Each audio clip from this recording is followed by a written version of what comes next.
काळ आणि काम यावरती छान प्रश्न परीक्षेमध्ये विचारलाय। तो प्रश्न असा आहे बघा पोरांनो, ए बी आणि सी एकत्रितपणे एक काम 18 दिवसात, तर एकटा ए 36 दिवसात, तर एकटा बी हा 60 दिवसात पूर्ण करतो, तर एकटा सी तो किती दिवसात पूर्ण करेल। आता काय करायचं, ए हा एक काम 36 दिवसात, तर बी हा 60 दिवसात, तर तिघे मिळून ए प्लस बी प्लस सी हे 18 दिवसात पूर्ण करतात।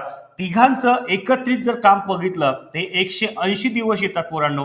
म्हणून 36 पंच 180, त्याच्यानंतर 60 त्रिक 180 आणि 18 आहे 180। या दोघांची बेरीज करायची, जे 8 होते, या 10 मधून 8 मायनस करा पोरांनो, किती उरले, 2 उरले।